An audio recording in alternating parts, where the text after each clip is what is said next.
Ey, ¿qué onda, tío gilipollas? ¿Cómo va todo? Ah, no sé, CJ. Estoy aquí tratando de entender la vida, ya sabes. Tranquilo, hermano.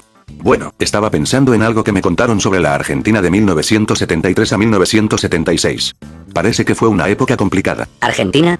¿Qué sé yo de Argentina, CJ? No sé, tío, pensé que podrías tener alguna idea. Estaba leyendo sobre los años 70, con Perón y luego la dictadura militar. Parece que fue una etapa intensa. Mira, CJ, yo me dedico más a robar coches y a hacer tonterías por los santos. Pero sí, he oído hablar de eso. ¿Qué quieres saber? Es que me llama la atención, ¿sabes? Gente luchando por sus ideales, movimientos políticos, eso siempre me intriga. Ah, ya entiendo. Como cuando te metes en una guerra de bandas, pero en grande. Algo así, tío. Solo que con más política y menos balas, supongo. ¿Y qué pasaba en esa Argentina? ¿Había hidráulics en esos coches argentinos? No lo sé, pero parece que había mucha tensión política.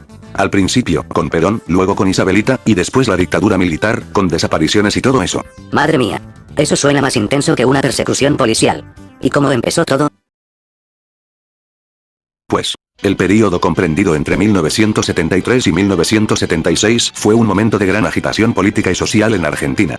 Tras el derrocamiento de la dictadura militar en 1955, el país había vivido una década de inestabilidad política y económica. En 1973, Juan Domingo Perón, líder del movimiento peronista, regresó al país después de 18 años de exilio. Su regreso marcó el inicio de un período de gobierno peronista, pero también de creciente violencia política. Pero, ¿cuál es su contexto histórico? Para comprender los eventos de este periodo, es importante tener en cuenta el contexto histórico en el que se desarrollaron. Argentina había experimentado una serie de cambios significativos en las décadas anteriores. En 1955, un golpe de Estado derrocó al gobierno democrático de Juan Domingo Perón. La dictadura militar que siguió reprimió a los opositores políticos y llevó a cabo una serie de reformas económicas neoliberales.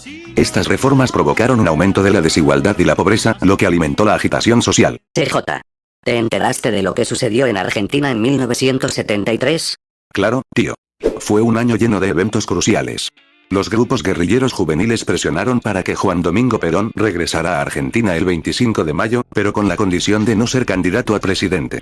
Esto llevó a la creación de la Cámpora, su grupo político, con el lema Cámpora al gobierno, Perón al poder.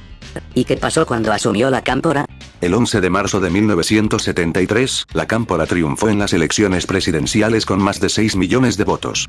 Sin embargo, las tensiones surgieron rápidamente. En el desfile del 20 de marzo, los montoneros, la juventud peronista armada, impidieron la marcha militar, generando un conflicto interno. ¿Y qué onda con la masacre de Ezeiza? Ese día fue trágico.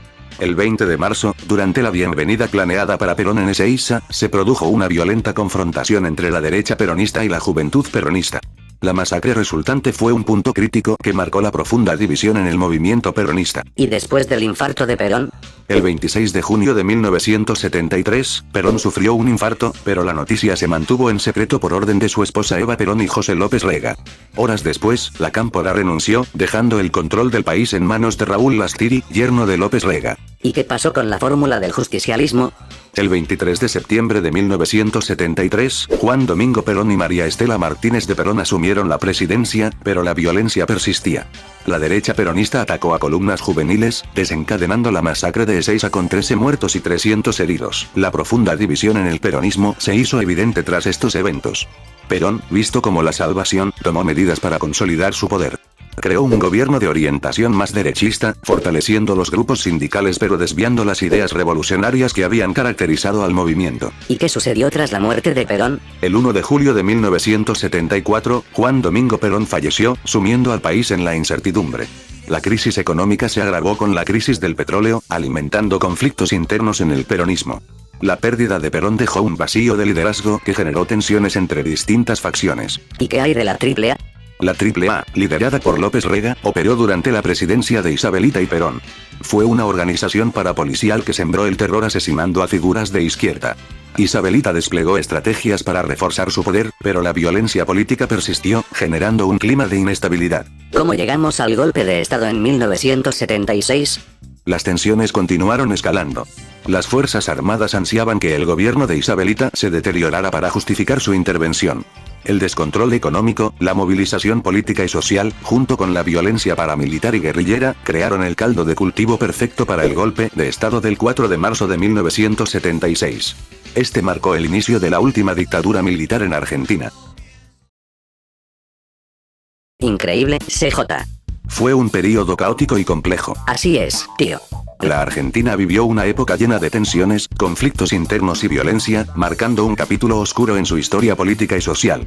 La intersección entre la política, la sociedad y las luchas internas en el peronismo dejaron una profunda huella en el país.